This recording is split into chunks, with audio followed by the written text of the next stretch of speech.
and gentlemen, Dr. Portia Lockett.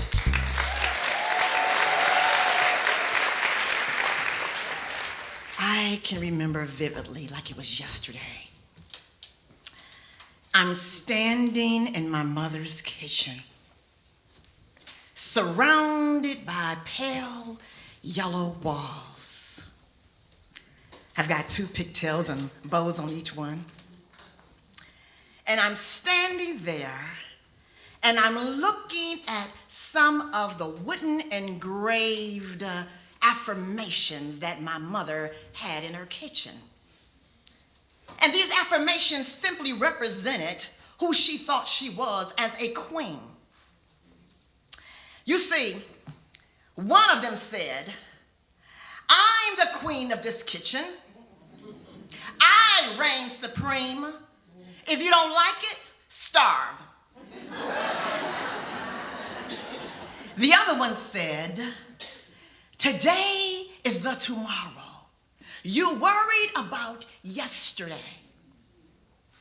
And there was another one that simply said, but she didn't have it on the wall, but she said it all the time: "Good, better, best.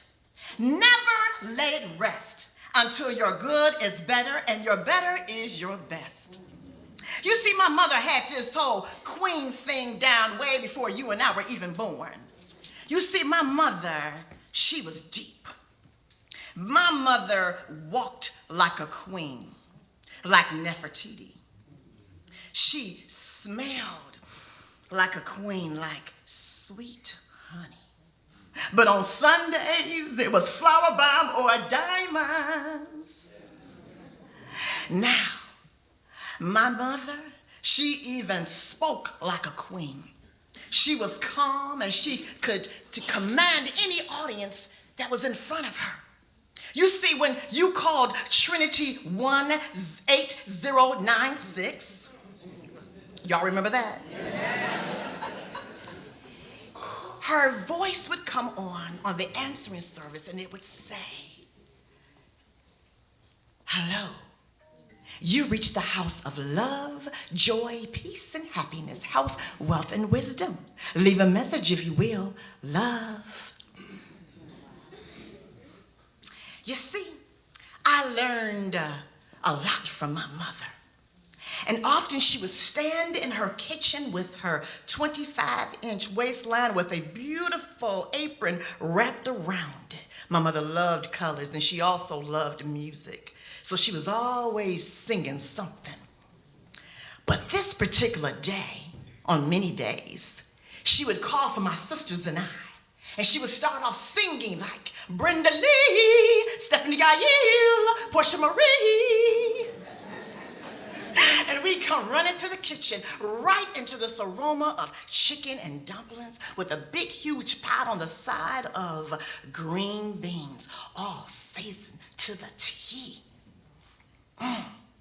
You see, sometimes my mother started singing and we would chime in, and she had this favorite song, and she would say, "Smile a while and give your face a rest. Stand up straight and elevate your chest. Reach your arms up to the sky as you watch them passing by." But in my household, we also had assignments, like many of you. Somebody had to wash the dishes. Somebody had to dry the dishes. Someone had to sweep the floor, put away the dishes, so on and so forth. But I had the best job of them all. And I can hear my mother say right now, "Portia, go tell your daddy it's time for dinner." And I go running into the living room, and my father would be sitting there right by the big window and his chair that was orange, gold, and brown. And he would be sitting there either reading his newspaper or the Bible.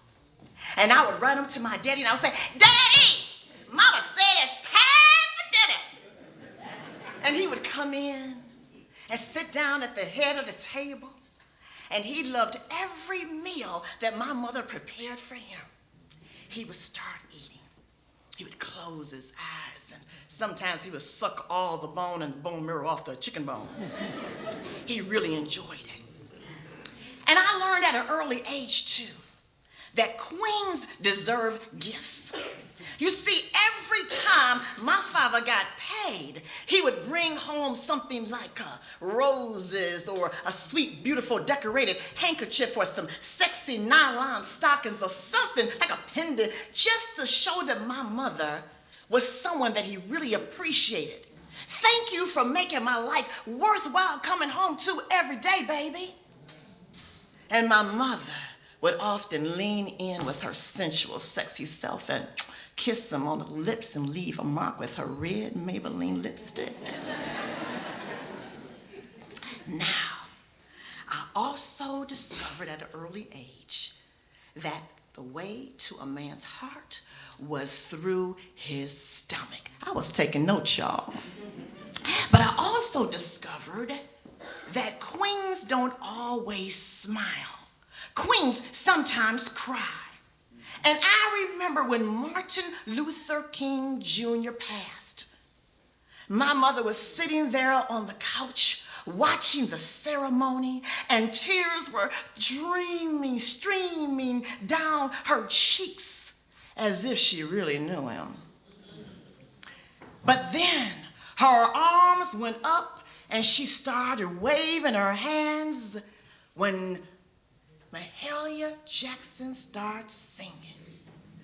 Precious Lord, take my hand, lead me on, let me stand. That was deep. But then I realized for myself, years later, that it was going to come a time for me to cry too. You see, my father got sick, and I remember receiving a phone call from my mother saying it was time to come home from school so she could explain to us what was going on with my daddy. You see, my daddy was my guy. My daddy had all these different names that he would call me from time to time, and I thought they were kind of like, he would call me names like Trooper, Sergeant. He even slipped one day and called me a boy. I'm like, well, what he was preparing me to be strong in life. That was later revealed, of course. But my daddy had high blood pressure. He had diabetes back then, also known as sugar. But after being on so much medication for so long of a period of his life, it started impacting his life, and later on he had both of his legs amputated. And then it came to a point where all of his organs began to shut down. Daddy's life had come to an end. Several years later, my mother, in 2007, evidently was outside in her yard doing some things because it was a hot summertime in July. And Mom wasn't answering her phone. We're all trying to figure out what's going on because we talk to our mother every single day. So when I'm calling Mama, like, the voicemail was coming on, the answering machine was coming on. Mama's not answering the phone. She had a phone call every day, time for her sisters at 11 o'clock a.m. They would talk every day. Nobody heard from Marguerite. Then my other siblings, they were calling. We called each other back. Anybody heard from Mama? Anybody heard from Mama? No, we haven't heard from Mama. So after time had drifted on, my older brother and my sister went to the house only to find my mother laying in a pool of urine. Not so queenly. But Mom was determined that that was not how she was going to check out.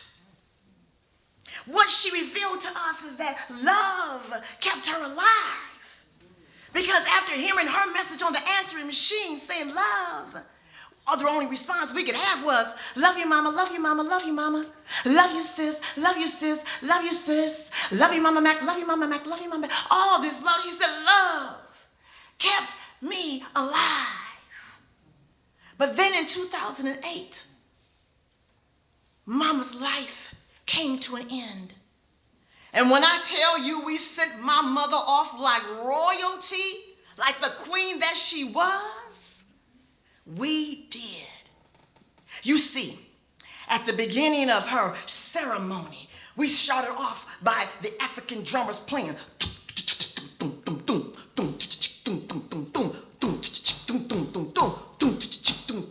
My mother loved music. So on the side of her casket to the right, there was a treble clef, all designed in flowers. Then there was a G clef, designed and made out of flowers. And on my left-hand side of her casket was a grand piano, designed and created all in flowers. My mother also loved big hats that she would wear to church on Sunday mornings. And guess what? That was her casket spray, all laid out in flowers. But at the end of the ceremony, y'all know black folk, we went out going up yonder. Yes, we sang that song. We sent Mama off like royalty. It was amazing. Like you, like me, we've all had some times when we've experienced death. In December of 2020, it's about 10 o'clock in the morning, I get a call from my middle son because, see, he and his brother decided to move to Atlanta to finish off school and pursue their careers in music and design, so forth and so on. You know, they had this plan. You know how boys are. They got a plan. So I get this call at 10 o'clock in the morning and it says, "Hey, Mom." I said, "Hey, baby.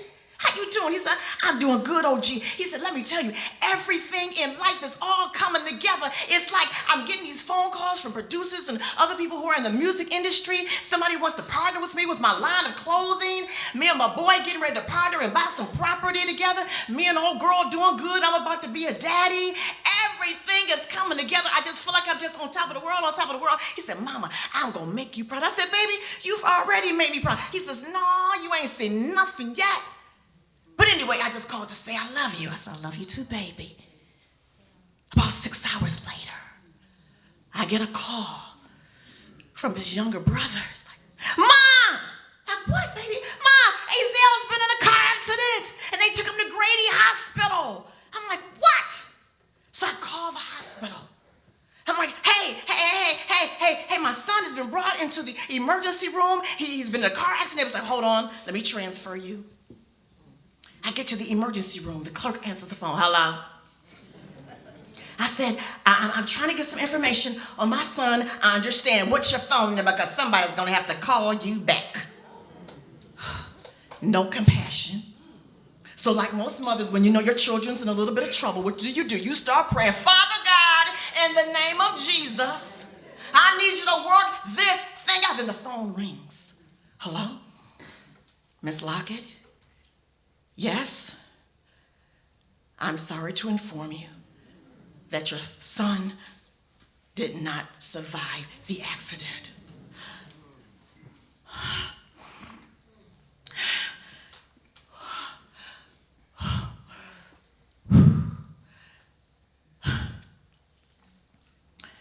My older son and I got on the first plane smoking the next morning. But you know, sometimes messages get mixed up, only to discover that my son had been shot in the back, attempted to get into the car and drive himself to the hospital, but he ran into an EMT truck, and that's how they treated him, as if it was an accident, not knowing that my baby was bleeding out. So the next morning, I come down trying to get my head together, and I'm sitting at the Starbucks inside of the Marriott Hotel, and I hear this voice speaking to me, and it went something like this: "Be still. Be still and be quiet. Be still and know that I am God." Be still. I said be still, not just your body, but your mind. Be still and know that I am God. You see, I made a withdrawal. Azel's assignment was complete, but I'm sending you a deposit. Be still and wait. July of 2021, my granddaughter was born. my princess that's growing up to be a queen. Now you see, I'm from Detroit, and they were living in Atlanta, and I received a phone call later on that day. I answered the phone. I says, hello, is this Mrs. Lockett? Yes, it is. Well, I'm calling from one of the Atlanta newspapers, and we want to know if you'd like to make a comment regarding your son's death. Another black man being targeted, being murdered in the city of Atlanta. Do you have any comments? Are you kidding me? Hung up the phone. Now, fast forward. We're back in Detroit now. And if you remember, in December of 2020, we're right in the middle of COVID. So homegoing ceremonies and viewings all look different. And basically what happened was there was only 20 people at a time that could come in for the viewing. But I stood there for 4 hours straight, right next to my son's casket, as people were coming in from all walks of life. My past, his dad's past, his past, people that we hadn't seen in years, all came to pay tribute to my baby. To my baby. That really messed me up. I didn't feel like a queen right then. The queen that I was raised to be, the queen that I portrayed to be, I wasn't feeling queenly at all. It took some time for me to really get myself together.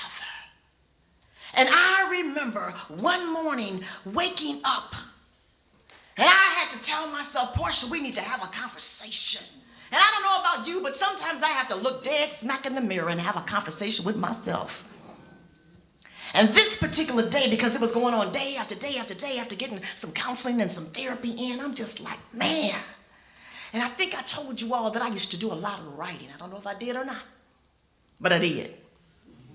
And I went into my closet and I went into my drawer and I pulled out one of the notes, one of the letters that I had written to myself. And I looked in the mirror and I said to myself, when I look at you, my sister, I see an amazing, confident woman that is sure of herself. I see a woman that knows how to walk in the room and change the climate. And when it's a little chill, you know how to bring the warmth. And when it's a little cold, you know how to bring the cool, fresh air. When I look at you, my sister, I see poise, I see authenticity, I see purpose, I see passion and peace all wrapped up into one. When I look at you, my sister, I see a sister that operates in excellence and won't stop until it's done. When I look at you, my sister, I see a sister that is a huge ball of blessings. I see a sister that lifts me up when I'm down and pushes me when I'm stuck. When I look at you, my sister, I see a sister that knows how to turn nothings into somethings and will take someone else's trash and turn it into a treasure and turn a house into a home. When I look at you, my sister, I see a sister that knows how to take a little bit of this and a little bit of that and turn it into a big, huge feast that'll make Martha Stewart and Emerald go, When I look at you, my sister, I see a sister that knows how to take care of her children, her hubby, making sure that mama, big papa, and auntie and them are all right. Then running to the boardroom, the classroom, the strategic planning room, the design room, the operating room, the supporting room, and helping sisters out in the courtroom. Then coming back home and getting down on her knees in the prayer room, but knowing how to take care of business in the bedroom. When I look at you, my sister, I see a sister that don't have time for no family feuds because we're reminiscing on the fact that it was our ancestors that helped build the pyramids. When I look at you, my sister, I see a sister that is focused on what we can build together. If given the right resources right here in the city, we can build anything. When I look at you, my sister, I see a sister that is trusting and trustworthy, blessed and a blessing. When I look at you, my sister, let me just sum it all up. I see love. I see love. Because ain't no love like a sister girl's love that's really a queen. Because that love when you're a queen with love, it never, ever stops when you're a queen. Thank you.